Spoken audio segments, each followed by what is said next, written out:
se vocês conversaram, como é que está a cabeça dele diante de tudo isso que está acontecendo, Felipe. E queria saber de você, né, que sempre é um cara que se posiciona muito bem sobre diversos assuntos envolvendo futebol. Esse assunto específico, como é que o futebol, as instituições, os clubes podem trabalhar para que esse tema, né, das apostas esportivas, enfim, os jogadores, e a gente tem visto alguns casos no mundo de suspeitas, como é que se pode trabalhar para que se evite situações como essa do Bruno Henrique? A gente ainda não sabe o que vai acontecer, mas para que os jogadores estejam cada vez mais longe de situações assim. Bom, obrigado primeiro, boa noite.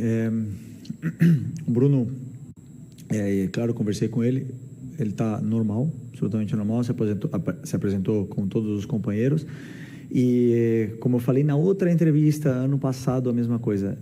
A única coisa que pedimos, que ele deve pedir, mas eu peço por ele, é a presunção de inocência, né? Uma pessoa que tem o direito de se defender das acusações e ele tem a presunção de inocência. Então, como eu falei, uma postura de uma pessoa que está totalmente tranquila, hoje entrou em campo, foi companheiro dos companheiros, foi amigo dos amigos e absolutamente normal. Enquanto, claro, ele estiver disponível, é um jogador muito, muito, muito importante e está disponível para mim. Sobre as casas de apostas, hoje o Diego Ribas colocou um vídeo, para mim foi assim, o que eu quero falar, o Diego falou. Se alguém quer saber o que eu penso, tá, o Diego falou por mim ali. Quando eu era novo, assistia a Fórmula 1 com meu pai e todos os carros tinham uma propaganda de cigarro, né? Hoje já não pode mais.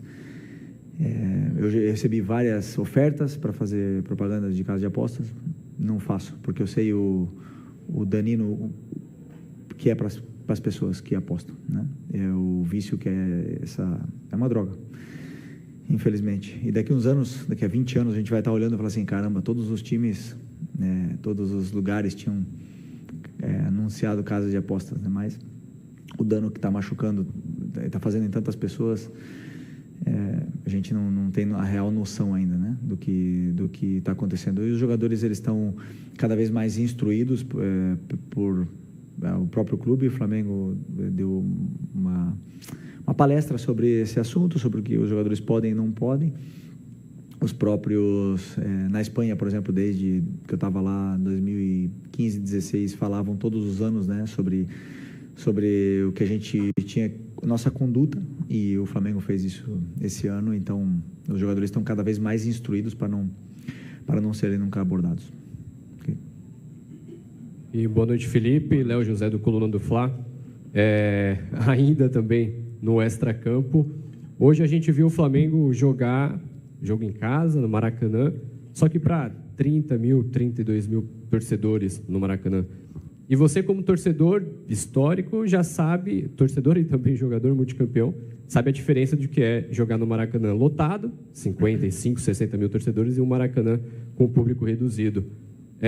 Como que é para você, agora como técnico, encarar um Maracanã com esse público, sendo que a gente sabe que o potencial da nação rubro-negra é botar 60, 65 mil torcedores? O que eu mais quero é que o nosso torcedor nos leve e nos empurre e lote o Maracanã.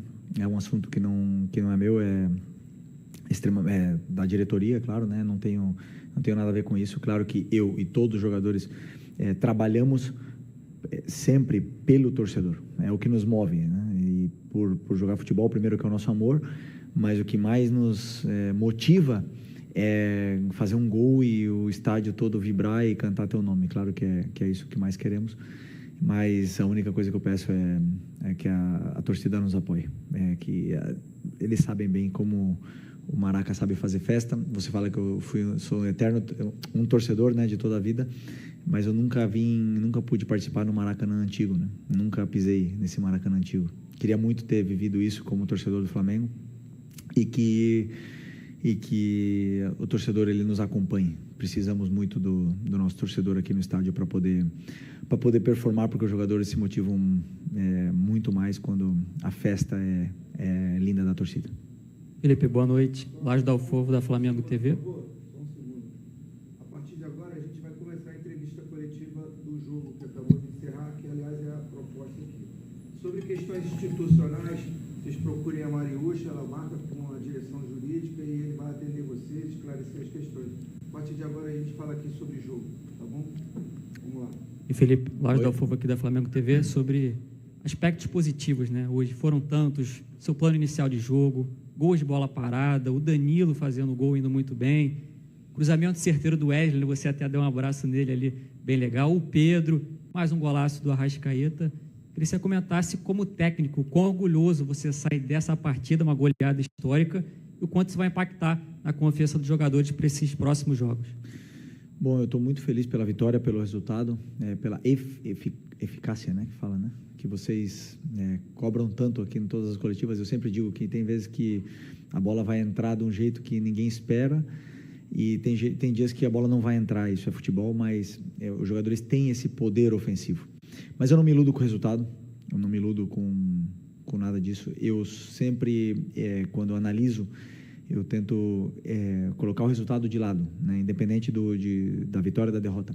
E hoje, os gols que a gente fez cedo nos deram esse poder, essa confiança e tudo mais, mas são muitas coisas que eu sei que fizemos bem, mas também tem muitas que não fizemos bem.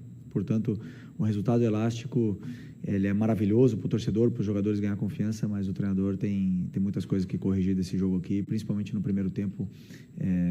Fizemos coisas que temos que melhorar. Felipe, aqui Isaac Andrade, do Flavoz. Nessa vibe de jogo boa que aconteceu hoje, mas recapitulando que nos resultados ruins do Flamengo, principalmente na última derrota, você disse, a culpa é minha. Então eu vou fazer agora o contrário. Hoje, o mérito é teu. O que o Felipe Luiz hoje, né, que ganhou, que encantou e que já antecipou o chocolate para várias famílias rubro-negras, fez para ganhar da forma como ganhou do Juventude?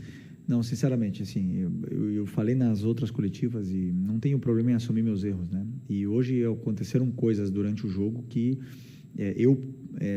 o plano que o teu companheiro falou, não foi totalmente perfeito, né? Na parte da defesa principalmente, mas os jogadores tiveram uma noite feliz, foram muito superiores, confiança lá em cima, o plano realmente ajudou, eles encontraram os espaços e machucaram muito, né, a defesa do Juventude de uma forma assim mais leve, né? Comparando com aquela derrota, hoje também, em referência ao último jogo, 3 jogadores saíram, igual que aquele jogo, e segundo vocês, o Central Córdoba era um adversário muito inferior, né? E serve de aprendizado para todos nós, né? Para vocês, para todos, que não é assim no futebol, não é fácil. E os jogadores, a diferença é que os jogadores têm uma ambição muito grande, eles têm uma fome muito grande. Eu noto isso no dia a dia, no trabalhar, nas perguntas que eles fazem quando eles têm dúvidas, porque eles não querem entrar em campo com dúvidas. Então, como a gente fez gol cedo, de bola parada e tudo mais, aí eles se sentiram cada vez mais confortáveis no campo, o Juventude cada vez menos, e nos deu esse resultado elástico, que é muito bom para Pedro, para próprio Danilo, como falou, o Arrascaeta continuar no nível que ele está. Então, é importante que essas vitórias elas venham e nos aproxime muito desse jogo que queremos com a bola, que é o mais importante. Felipe, boa noite. Parabéns pela vitória. Os torcedores também destacaram nas redes sociais. Cadê? Eu não estou vendo. Aqui. Ah, tá, desculpa. No contraponto com a derrota para o Central Córdoba, também uma mudança de atitude da equipe dentro de campo. Até que ponto também o aprendizado daquela derrota, como ela veio, foi importante já para uma resposta imediata no domingo diante do Grêmio e, na sequência, essa vitória da maneira como aconteceu com o time, sendo mais objetivo, né, sendo mais dominante na partida e procurando também resolver o quanto antes possível o jogo. Bom que você me lembre desse jogo do Central Córdoba, porque eu não vou esquecer, né? Pelo visto vocês também não, mas claro que é um aprendizado e a gente tem que lembrar sempre para os jogadores, sempre. A derrota ela está aí, se você não tiver no seu melhor dia, a derrota vai aparecer. Então, eu não concordo com a mudança de atitude, porque aquele jogo contra o Central Córdoba, a gente teve 2 chances, ou 3 claras, né? O Juninho teve uma chance clara no começo do jogo, que eu lembro agora, não estou lembrando das outras, para fazer 1-0, e a bola não entrou. Hoje ela entrou.